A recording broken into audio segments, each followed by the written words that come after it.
Shalom Aleihim, saudara-saudara yang dikasihi Tuhan, dimanapun saudara berada, kiranya damai sejahtera yang dari sorga melimpahi saudara-saudara. Kejadian 2 ayat 21 sampai dengan 24. Lalu Tuhan Allah membuat manusia itu tidur nyenyak. Ketika ia tidur, Tuhan Allah mengambil salah satu rusuk daripadanya, lalu menutup tempat itu dengan daging. Dan dari rusuk yang diambil Tuhan Allah dari manusia itu, dibangunnyalah seorang perempuan, lalu dibawanyalah kepada manusia itu. Lalu berkatalah manusia itu, "Inilah dia, tulang dari tulangku, dan daging dari dagingku.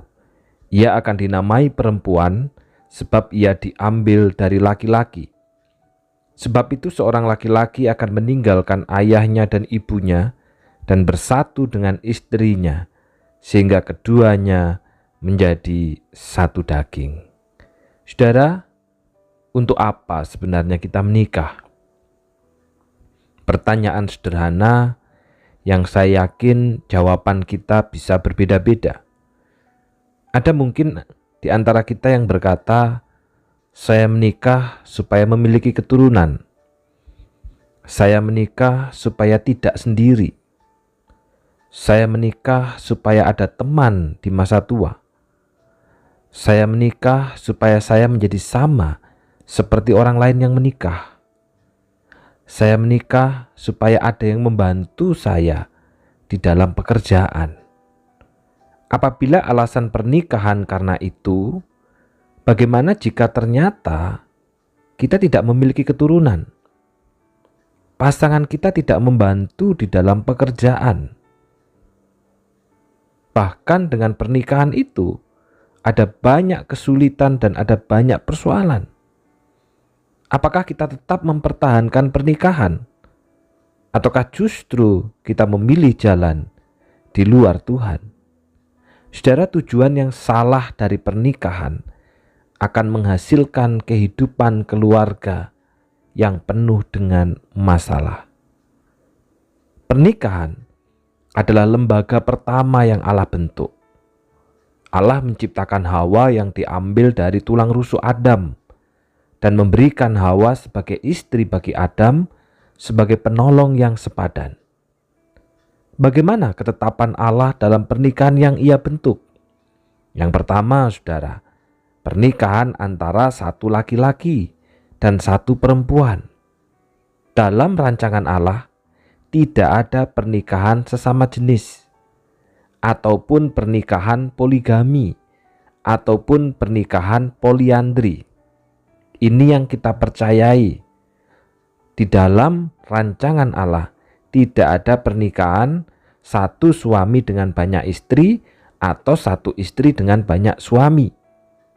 Hanya ada satu laki-laki dan satu perempuan. Yang kedua, keluarga yang utuh yang Allah bentuk terdiri dari suami dan istri. Maka tidak ada alasan mengatakan jika belum memiliki anak, maka keluarga tidak utuh. Jika belum memiliki usaha dan pekerjaan, maka keluarga tidak utuh. Allah tidak pernah janji bahwa pernikahan itu harus menghasilkan anak.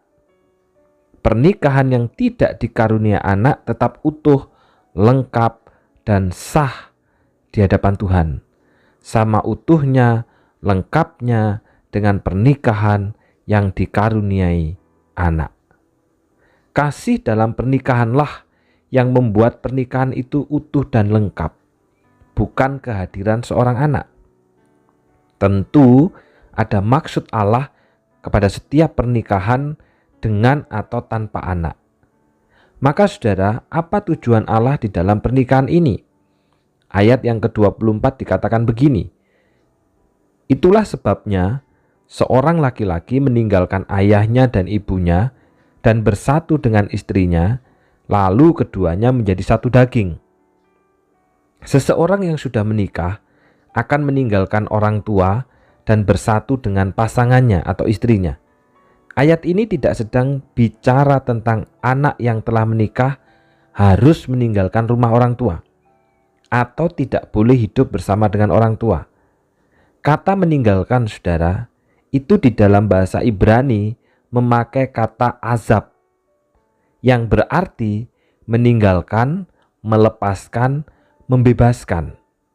Sedangkan kata bersatu itu memakai kata dabak, yang berarti melekat atau menempel. Jadi maksud daripada ayat ini adalah berbicara tentang keintiman relasi, keintiman hubungan.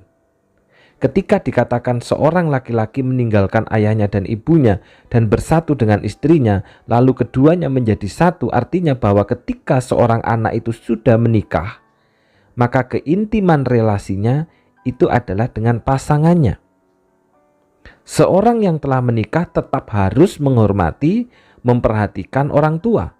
Namun sekarang relasi terdekat atau terintim itu adalah suaminya atau istrinya, bukan lagi orang tuanya. Ini yang dimaksud, saudara. Ada saling antara suami istri, saling bergantung, saling melengkapi, saling mendukung, dan saling dalam segala sesuatunya. Apabila sebelumnya masing-masing memutuskan dengan mengerjakan sendiri-sendiri, tetapi setelah menjadi suami istri, maka masing-masing melekat dan menempel, sehingga semua dikerjakan saling. Inilah artinya menjadi satu daging. Ini juga berbicara tentang loyalitas atau komitmen dari masing-masing pernikahan. Karena pernikahan adalah sebuah perjanjian antara suami dan istri, loyalitas kepada pasangan ini melebihi loyalitas terhadap orang tua. Kedekatan dan keintiman relasi tadi. Karena itu, saudara, mari kita membangun pernikahan yang sesuai dengan rancangan dan ketetapan Allah. Maka sukacita dan berkat Allah itu akan kita rasakan. Mari kita terjadi saling antara suami istri. Saling membangun, saling melekat, saling menempel, saling mendoakan, saling mendukung, saling menguatkan satu dengan yang lain. Bukan sebaliknya, saling merendahkan, saling melecehkan, saling mencaci maki. Berarti kita tidak hidup berdasarkan caranya Allah. Jika kita melanggar rancangan Allah, berarti kita sedang membangun pernikahan yang bermasalah, dan kita sendiri yang sedang menghadirkan masalah dalam hidup kita. Mari kita berdoa. Terima kasih Tuhan, karena hari ini kami kembali diingatkan tentang pernikahan di dalam keluarga. Ketika suami istri dikatakan menjadi satu, artinya mereka melekat, mereka menempel satu dengan yang lain, dan di situ ada ketersalingan, saling mendukung, saling menopang, saling mendoakan, saling menguatkan, saling menolong satu dengan yang lain. Tuhan kiranya menolong pasutri-pasutri yang ada di gereja kami, baik yang pernikahannya usianya muda maupun juga yang sudah lama, supaya kami tetap membangun pernikahan sesuai dengan rancangan dan ketetapan Tuhan. Ada saling di situ, keintiman dan kedekatan antara suami istri. Jika ada persoalan, jika ada masalah, biarlah juga saling dibicarakan satu dengan yang lain. Bukan justru yang terjadi dibicarakan dengan orang lain, tetapi tidak pernah dibicarakan dengan pasangan. Berkati pasutri di GKT Banyuwangi, berkati juga untuk orang-orang tua, supaya mereka pun juga menjadi contoh bagi anak-anaknya, bagaimana mereka merancang keluarga sesuai dengan ketetapan Allah.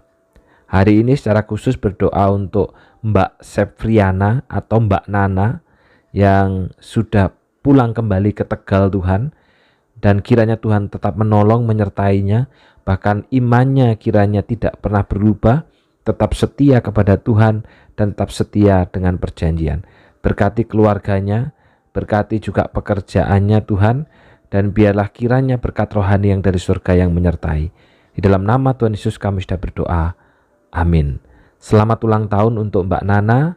Kiranya engkau tetap setia dengan perjanjian. Tuhan memberkati.